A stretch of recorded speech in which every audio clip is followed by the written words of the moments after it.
Hello again, everybody. This is Dan Clouser, and welcome back to the Journey of My Mother's Son podcast. Yeah, I'm joined with Erin Whalen, who is the founder of Compassionate Coaching. Erin, thanks for joining me today. Thanks for having me, Dan. Happy to be Yep, here. absolutely. Looking forward to the conversation. Before we get started, just introduce yourself to the audience. Who is Erin today?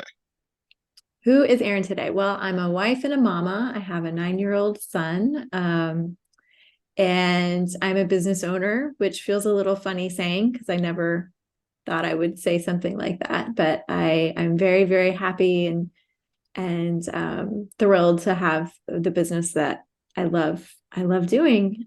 Feels like a really purpose driven, aligned business for me, and it's called Compassionate Coaching. And I help people, especially people in the helping profession, bereavement professionals, end of life professionals. I help them get through their days with more ease.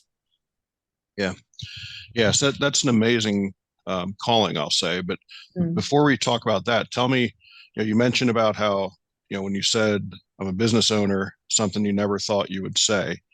Tell me a little bit about your journey prior to being a business owner and what brought you to the place you are today. Oh yeah, so that's a great question.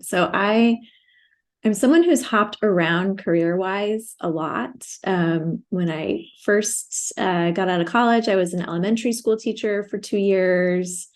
And then I just did a variety of jobs that lasted anywhere from like 6 months to maybe, 2, 3 years, just different things I was trying out. And then in 2006, I started acting professionally. And since that time, I've been a freelance actor in the DC area. And it's taken on a lot of different forms, things that I didn't even know existed for actors, things like standardized patient work, where actors and other people who want to just, you know, join the ranks of helping medical students communicate more effectively or learn how to diagnose patients or improve their quote unquote bedside manner. So I did a lot of that work, and then the pandemic hit and all my acting jobs basically went away. And I knew I had to do something to pivot, which was quite a trendy word at the Yeah, time. And compassionate coaching was born. wow, that's cool. So what, you know, so basically what you do is helping, professionals in the, helping industry, Yes. bereavement industry specifically. What Mhm. made you want to help those type of people?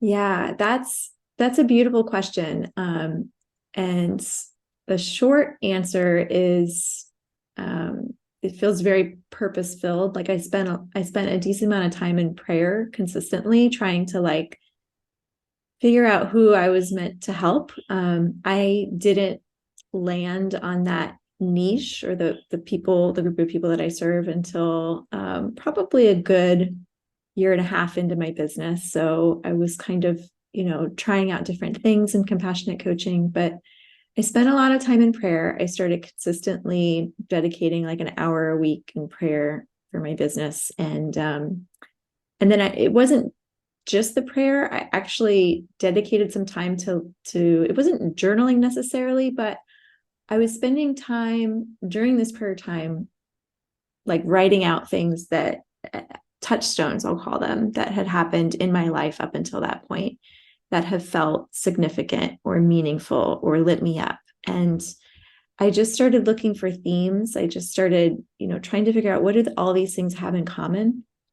And the thing I kept coming back to was this world of grief, this world of death and dying. One of the most significant things that felt important to recognize and to help me inform my decision was I have had a lifelong relationship, we'll say, with anticipatory grief. I'm the youngest of four, and one of my older sisters, Gina, she had cerebral palsy, and it was a really severe case. And so I always just knew that I was going to outlive her. Um, and so that was, just kind of the normal, my normal existence was knowing I would, be around longer than my sister, that she would die before me. And so that was a very constant through line for my life. And she died in 2016. And even some moments surrounding her funeral and her death really were some of those touchstone moments that I looked back on and said, oh, there's something here. There's something that I want to explore about the world of grief and death and dying. Yeah. Yeah. And that's, something I can relate to as well, because I'm part of a very big family. My mother had, she was part of 11. Yeah. So, you know, I've attended a lot of funerals throughout my life of aunts and Mm-hmm. uncles and cousins. And, I've outlived my own sister as well. She passed away back in 2020. And, Mm-hmm. last year was a pretty difficult time for us, because when we got back to Pennsylvania, my sister-in-law, whose old house I'm standing in now doing this podcast, um, she was in her late stages of cancer. Oh my So gosh. after we arrived, 19 days after we had arrived, she'd passed away. Wow. Later on, last year, my aunt was diagnosed with pancreatic cancer Oh and no. was given 4 to 6 months to live, Oh my and gosh. ended up passing away right before Thanksgiving. And a little over a week and a half before my aunt passed away, um, one of my old colleagues passed away as well, also from cancer. Oh my So it's gosh. one of those things where, I think, for friends and family members who are dealing with, um, you know, again, that kind of anticipated Mm-hmm. grief, like there's a really kind of difficult back and forth where, it's coming, and there's all kinds of emotions going through you. And I remember with my aunt, I mean, she was admitted into a hospice care facility for the last 4 or 5 days of her life. And my brother and I actually having a conversation of how difficult it must be for the people working there, because Mm-hmm. again, I mean, we're going through it, but yet they're dealing with this on an ever constant basis. And, never even knew that there were options for these people, to reach out to someone like you, because it's not one of those things you think about, because you're kind of tied up in your own emotions, Yes. and they're there and they're kind of consoling you. And I just don't know how they do it on an everyday basis. I mean, that's got to be incredibly emotionally taxing on them. So, you know, what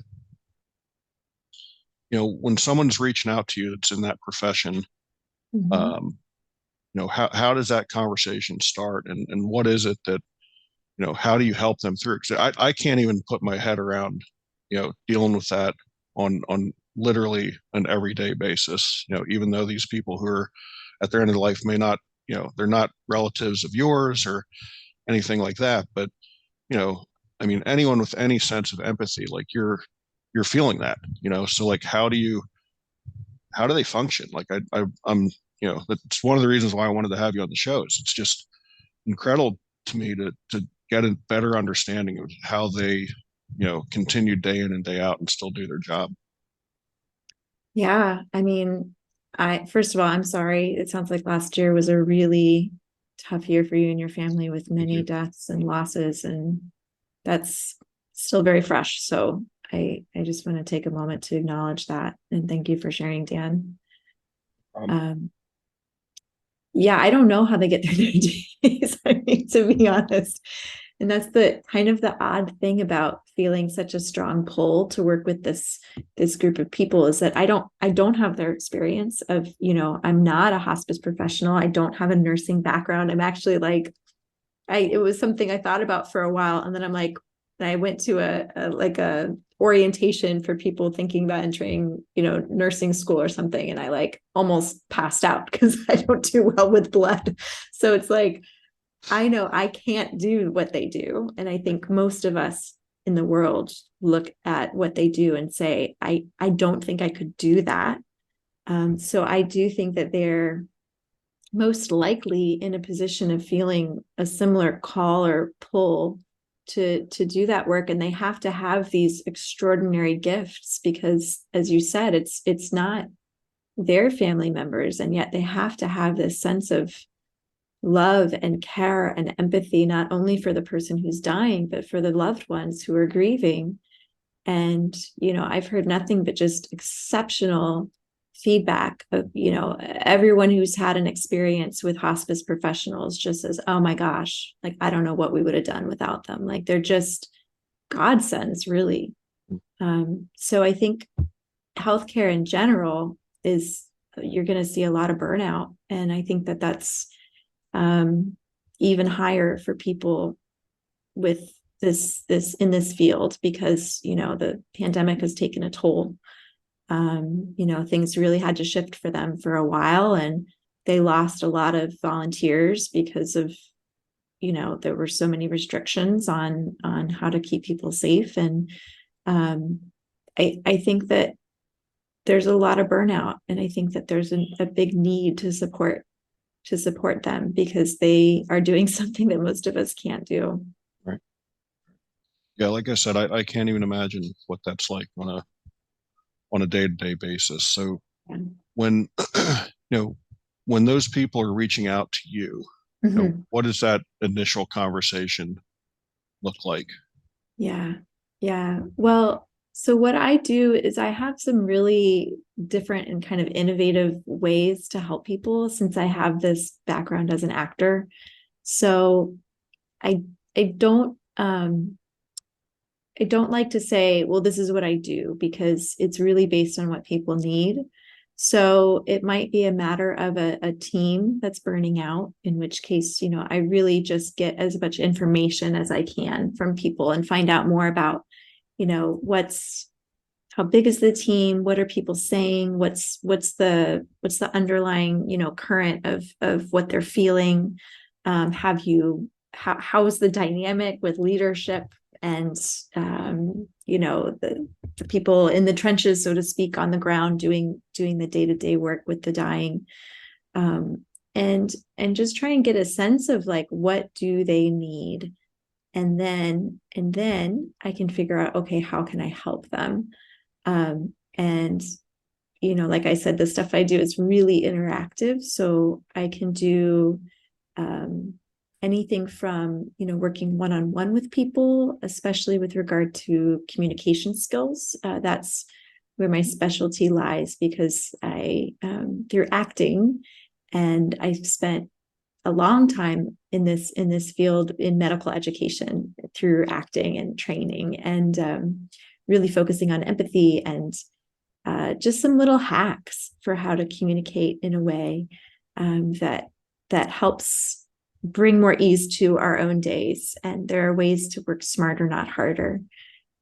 That said, people who are in this industry are, generally speaking, the most empathic people you'll ever meet. And so there isn't necessarily a lot of need for that type of consulting or coaching, because a lot of them are already at this high level of emotional intelligence and empathy.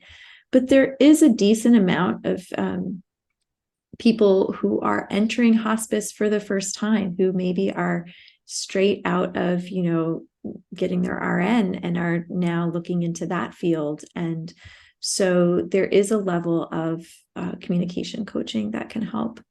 And then if people are more looking for something for a team, I definitely have some really unique ways to help them bond as a team and really connect their team together.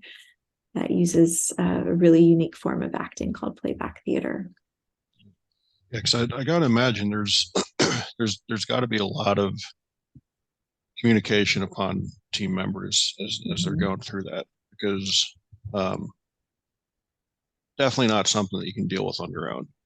Yeah. So I think that um, being able to communicate and express your feelings to others Mm-hmm. um, who have an understanding of Mm-hmm. what you're going through as well, because they deal with it. Um, so yes, I would have to think that that's got to be a very important component because it's definitely not something that you want to keep bottled up. Um, Right. that's just a ticking time bomb at that point.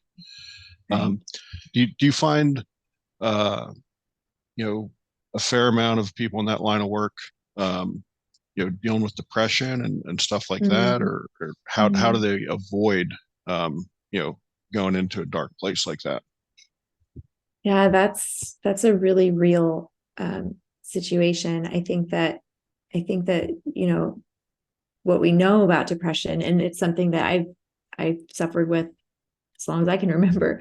There is a genetic component, but there's also circumstantial components that I think that is definitely a field where if you're working in that field and you don't have outlets and ways to take care of yourself and the professional help that you need, it does seem like an area where you could be at a higher risk for depression. And I'm not a mental health professional, so I try and be really clear about, that's not my area of expertise or training at all. And yet, it's still something that, just because I'm not a mental health professional, I don't want to shy away from the conversation, because it is very real, and it can be very detrimental to people's own sense of worth and own ability to get through the day, and help the people that they're meant to help and take care of. So it is something that I think is possibly more prevalent in that field. Yeah, yeah, I know. A few years ago, our veterinarian actually took his own life, and Oh as I gosh. was kind of just went down this rabbit hole of looking at stuff, I saw that the veterinary profession is actually has one of the highest rates of suicide.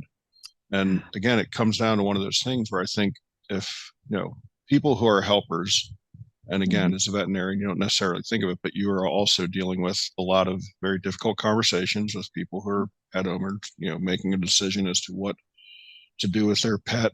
Um, whether that's euthanizing them or deciding on a very risky surgery or whatever. And Yeah. um, let's face it, people who are helpers want to help, and Yes. when they get to that point where they feel they didn't help, I can't imagine that again, that internal conflict of almost feeling like a failure, Yes. even though going into that profession that this is all part of it, but it still you know doesn't feel right when you lose, so to speak. Even though Yeah. there's a high percentage of loss in that Mhm. profession. Um, so you know, are you helping them with figuring out ways um, to be able to kind of decompress on their own? Mhm. Again, to avoid going down um, you know that path, so to speak. Mhm. What is that Mhm. conversation like? Just kind of because again, when you're the one who's constantly being leaned on, like who do Mhm. you go to lean Right. on? And is that you? They're coming to you to lean on, or is it you? And you're teaching them it's not just you; it's others within their team that they can go lean on as Mhm. well. Like, how does that process work? Mm. I think what you bring up is so important, is that, and physicians also have a much higher rate of suicide than the general public. And so, yeah, it's the sense of failing, perhaps, that is driving them to that very desperate action. Um, yeah, I think that when you're talking about helping them find, the people to lean on, one of the things I do that speaks to that a little bit, is more of like a team bonding experience that I provide, because I think that if you can bond your team, because they know their day-to-day life better than anyone, and they often, they might be going into homes and not have the camaraderie of having your colleagues present with you, and so it can be a very isolating experience. And I think that was only intensified during the height of the pandemic, because Yeah, no things were doubt. very isolating for them. So I think that what I like to do is have like a team bonding experience. And what I do, kind of the specialty that I do with that is this playback theater, which is, it incorporates storytelling and music and movement and improvisational drama. And there was a great Forbes article out about sharing stories at work and why we should do more of it. Even just me and you, we're sharing stories. We're sharing stories about our sisters. We're sharing stories about death. We're sharing, before you hit record, we shared stories about, your travels and different parts of the country. And there's a sense of fighting isolation when you hear someone's story and when you share stories that I think is just so natural. And it's how we're meant to be. I mean, that's before we had the ability to, as children, what did our parents do? They read us stories. I still read stories to my 9-year-old. I still read to him every day, even though he's a very good reader on his own. But there's this sense of storytelling that can help people to recognize that, oh, like they're experiencing the same things, the same circumstances, the same feelings, the same thoughts as me. And I think that if the team can learn to bond and lean on each other because they have such an intimate knowledge of what their day-to-day life is, I think it can be a little risky if I become that person that they lean on because, I don't have that firsthand knowledge, and it's gonna just expand the level of comfort that they have with each other. It's going to expand the sense of camaraderie, the sense of, team in a really true, beautiful, loving sense of the word, that they can then rely on each other, which is so important. Yeah. Yeah. And I definitely agree with what you're saying about storytelling, because that's really the entire, you know, reason for this podcast is, if you look at the guests I've had on, I mean, there's just such a wide range of guests and their backgrounds, but I truly believe that everyone has a story and Yeah. that all those stories can inspire others, so I can definitely relate to the fact that how important, storytelling is. So it's interesting to, understand your process of doing that. Yeah. And, just, you know, grief and bereavement in general, I think a lot of times, people think that's something that you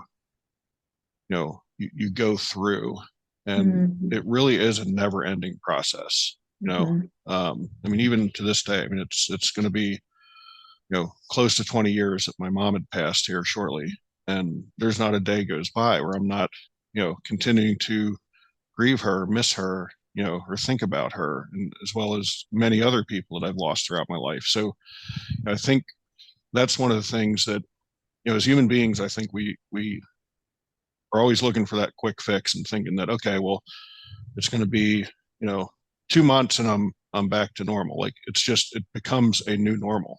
Yes. When you lose someone like that, it's just a new normal, and you figure out how to, deal with it. And the way you deal with it today is going to be different than the way you're going to deal with it tomorrow or the next day or a month or 2 years from now. It's just a constant evolution going through that process. So, you know, how have you been able to use your own experience with Mm-hmm. loss and bereavement?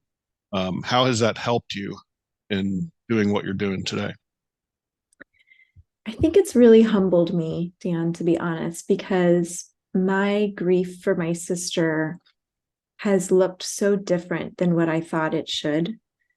And, it took a while for me to even cry after I found out that she had died. And, through therapy and through a lot of, I'm a very introspective person. So, through a lot of personal processing, I've realized, oh, well, I was literally expecting her to die every day of my life up until the day it actually happened. And so there was a sense of numbing. There was a sense of, oh, it's finally here. Like I've been waiting for this. And because my grief didn't seem, I was worried I was like a cold-hearted, horrible person because I didn't grieve like I thought I quote unquote should be. And so I think just my own experience with it has been very humbling, because it showed me that I cannot expect anyone to grieve a certain way, and that's normal, and that's okay, and that it doesn't, we sometimes assign these meanings to things, like I was assigning the meaning of, oh, I'm not crying, therefore I'm cold-hearted, therefore I didn't love her. And those things aren't true. And so, it really humbled me and helped open my awareness to the different possibilities for what grief can look like and feel like. And that it's complicated. It's so complicated because we're talking about a person, we're talking about our relationship to that person, we're talking about our own process, we're talking about everything else that's happening in our own lives, that the grief is present. It's like you said, I love how you verbalized it earlier. It's just the new normal. It's not something you get through and say, okay, I'm done. Like Yep. it doesn't work like that. And so I think just having that experience really humbled me and exposed me to how different grief can look for different people. Yeah, it's amazing. So, we're just about out of time here, but is there anything that we didn't cover that you think would be valuable to the listeners? I think just if there is someone, because we spend a lot of time, Dan, talking about our own losses and our own, deaths in our own life, and challenge, and I mean we covered suicide and a lot of hard topics. So I think just encouraging people, anyone listening who maybe resonated with some of those topics, to seek some help, to get support from family or friends, or mental health professionals if you need it. There's no shame in that. And to know that you're not alone, that we're all kind of slowly working our way through the process of grief and loss, and that it's okay to know that your process is different than other people's. Yeah, no doubt about that. So, Erin, if there's anybody out there listening who wants to reach out to you, whether for your services officially, or if they've got a team, if they're part of a team that could use your services, how would they find you on the internet? My website is www.compassionatecoaching.org. And the best way to reach me is just send me an email, Erin@compassionatecoaching.org. And I'm also on LinkedIn. I'm not a huge fan of social media, but I'm on LinkedIn probably the most. So if you just do a search for Erin Whalen, Whalen, Compassionate Coaching, you'll find me on LinkedIn. And that brings us to our final question. As you know, the subtitle of the podcast is Many Little People in Many Little Places. And that comes from the opening lyrics of the Michael Franti song, Gloria, which go, when many little people in many little places do many little things and the whole world changes. So it's one of the little things that Erin does on a daily basis to make the world a little bit better place. I'm a really strong introvert, Dan, and I prefer to just kind of stay at home. But when I do find myself walking, whether I'm walking, taking a walk for myself or running an errand, I do try and make eye contact with people that I pass, and smile, and or just say hi. I think that does make a difference. Yeah, definitely does. And I can relate to that as well, because I'm, shockingly, when I tell people this, I am actually very introverted myself, but I am very big at when I'm on a walk or hike, doing that exact same thing, making eye contact, saying hello. And when you're taking those walks and hikes with a very extroverted golden retriever, he forces me to get out of my shell, because he thinks everybody that he crosses paths with is there to pet him and say hi and everything else. That kind of sucks me into it as well. But I can relate to that. That is so important, when just that little bit of eye contact, that little bit of being noticed, and I think, there's so many people that will pass that they just are they don't want to make eye contact, and it's just one of those things. You're like, well, again, I don't know what they're going through. I'm not sure why, but like you can tell they're literally avoiding, trying to make eye contact. But I do think that, those that you do interact with, just that little gesture, I think goes a long way for them. So I love that answer. Folks out there listening, be sure to check out my other podcasts and blogs at journeyofmymotherson.com or danclouser.com. While you're there, please pick up a copy of one of my books. And Erin, thank you so much for taking the time to join me. This is a great conversation. I really appreciate it. Thank you so much, Dan. Thanks for your time.